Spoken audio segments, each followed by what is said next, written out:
Comecei a gravar aqui. Pode iniciar? Pode ser, amigo. Meu nome é Marcos, sou A2 do Hospital Antônio Prudente, orientador do Dr. Picasso de Araújo Coimbra. O artigo é sobre estiostose, uma revisão aí focada nos achados de neuroimagem. O artigo ele tem por objetivo aí discutir as características de neuroimagem da estiostose de células de Ranger e da estiostose de células não Langerhans, que inclui as entidades aí como a síndrome hemofagocítica, a doença de Erdenschuster e Rosai-Dorf. Sobre a estiostose de células de Langerhans, é uma doença granulomatosa sistêmica rara do sistema dendrítico, com um curso aí clínico variável, que pode ser encontrado em qualquer idade. Ele pode afetar aí praticamente qualquer órgão, e em relação ao envolvimento do sistema nervoso central, ele pode pegar a região hipotálamo hipofisário, causando aí um diabetes insípidos, que é uma manifestação chave do diagnóstico. Pode afetar também os ossos cranianos e pode causar lesões aí granulomatosas na meninge, plexo coroide e na pineal. As características clínicas, ela é clinicamente bastante variável, o curso ele é basicamente imprevisível, ele pode variar aí desde uma doença que tenha regressão espontânea, uma recorrência crônica ou uma rápida deteriorização do status do paciente. E eles foram divididos aí em 4 grupos, de acordo com as manifestações clínicas. O primeiro grupo é distúrbio do sistema hipotálamo hipofisário.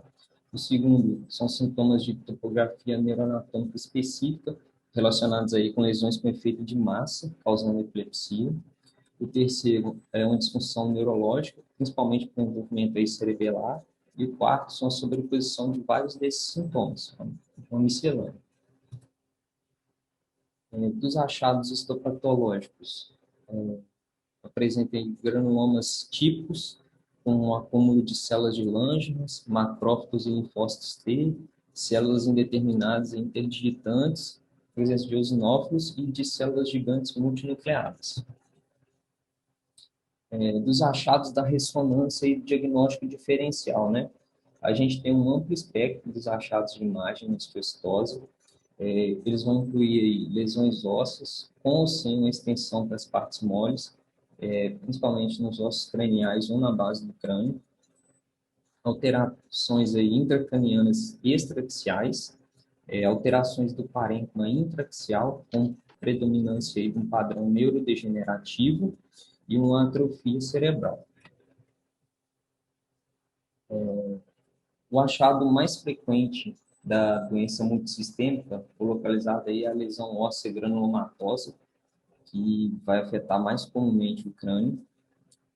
Essas lesões, elas são frequentemente osteolíticas, ela tem uma margem esclerótica e pode até se estender para os tecidos moles. O diagnóstico diferencial dessas lesões ósseas líticas no crânio na infância, ela vai incluir principalmente neoplasias, metástases, né? Pode ser infecto-inflamatória, como a sarcoidose e a tuberculose, e cistos leptomeningos. As lesões ósseas líticas dos ossos do crânio ele também podem ser observados na displasia fibrosa, também no rabdomiossarcoma ou na mastoidite grave. Aqui é uma figura representando um paciente com estiostose de células de Langerhans, um paciente de 19 anos. Aqui em A é uma sequência FLAIR e aqui em B é uma sequência pós-contraste em T1. E vai apresentar aqui, como apontado pela seta, uma lesão no osso occipital, que vai ter aqui uma intensidade de sinal intermediário no FLAIR. Em B, no pós-contraste, ele vai ter um intenso realce.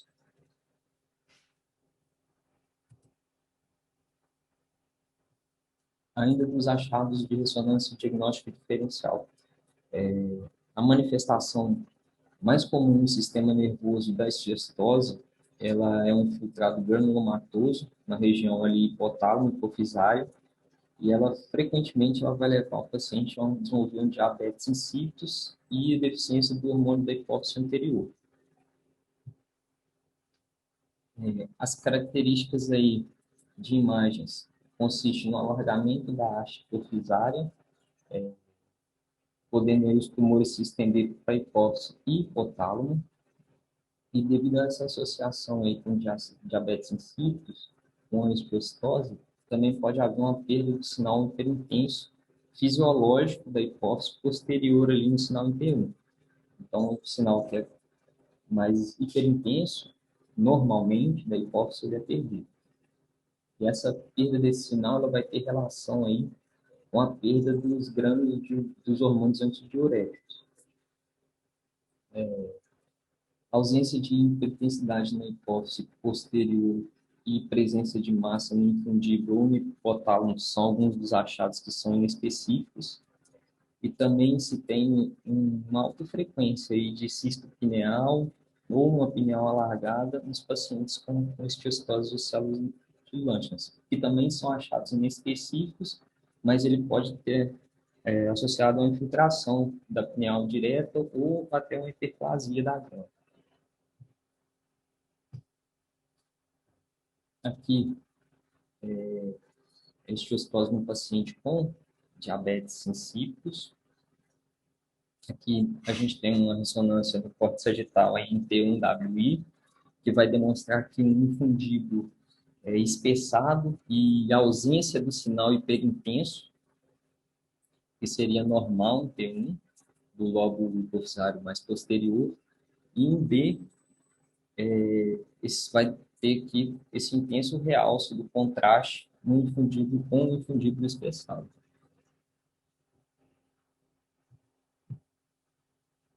Ainda nos achados de ressonância e diagnóstico diferencial, outras lesões tumorais aí que ocupam espaço, elas ocorrem raramente nas meninges, no plexo coroide e no parênquima cerebral, e essas lesões, elas são tipicamente caracterizadas por uma intensidade de sinal semelhante a partes moles, aí um sinal intermediário, nas imagens ponderadas em T1 e em T2, e vai ter um realce, assim, ele diz um realce homogêneo, moderado a acentuado quando se faz o uso de contraste.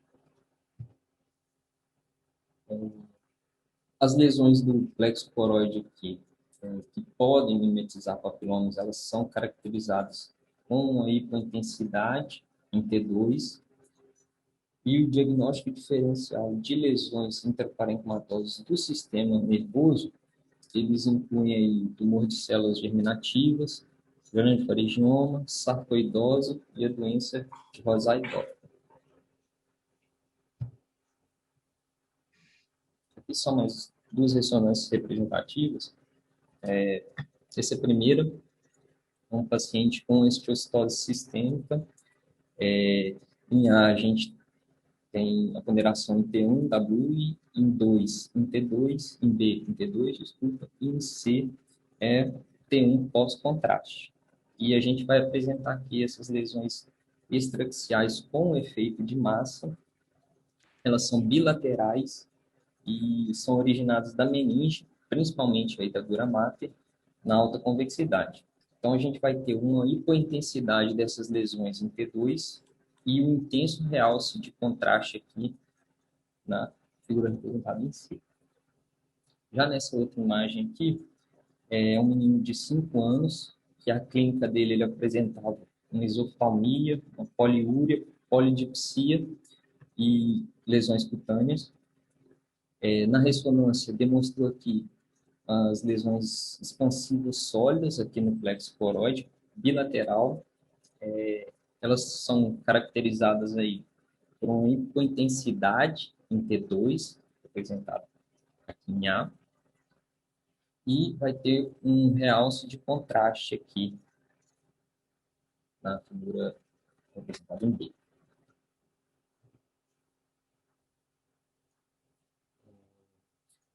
Ainda dos achados de ressonância diagnóstico diferencial, além das lesões granulomatosas, as anormalidades cerebrais elas também incluem mudanças neurodegenerativas progressivas dentro do cérebro, dos gânglios da base e da ponte, e a prevalência desse achado é pequena, ele é cerca de 4 a 10%.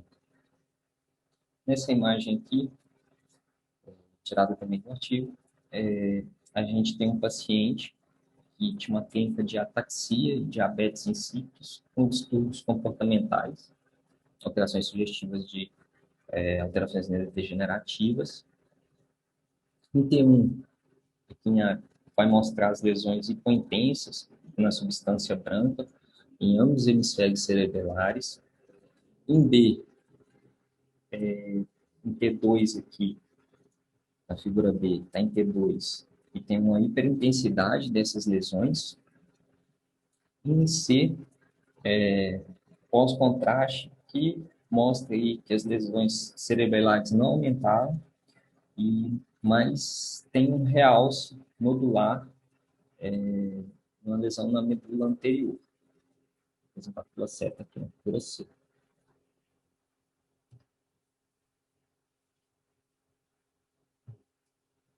As mudanças degenerativas, elas que podem ocorrer na listeocitose de células de Langerhans vão ser caracterizadas por uma intensidade de sinal aumentada aí nas sequências ponderadas em T2, dentro da matéria cinzenta cerebelar, e ela pode se estender também pela substância branca ali adjacente, e pode ter um hipo ou uma hiperintensidade em T1. As lesões pontinas, elas já apresentam um sinal hiperintenso em T2, no segmento ou nos tratos piramidais. Nos gânglios da base, as lesões elas vão apresentar também uma hiperintensidade em T1 e intensidade de sinal variável em T2. E essas lesões elas vão apresentar também um realce variável pelo contraste e geralmente com pouco ou nenhum efeito de massa.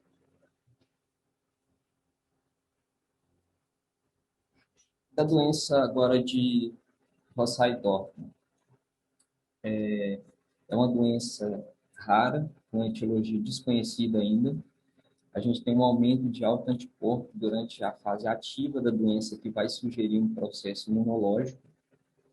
Ela é mais comum em adultos jovens e ocorre mais frequentemente em homens, com um pico ali em torno dos 20 anos de idade. E ela pode estar associada, em alguns casos, com o herpes vírus 6 e o Epstein-Barr. As características clínicas. Na sua forma clássica, a doença de Rosai-Dorfman, ela causa uma linfadenopatia cervical maciça e indolor, pode ter febre, perda ponderal e uma elevação da hemossedimentação. E isso é um sintoma que apresenta na grande maioria das vezes, aí em 90% dos casos, e a linfadenopatia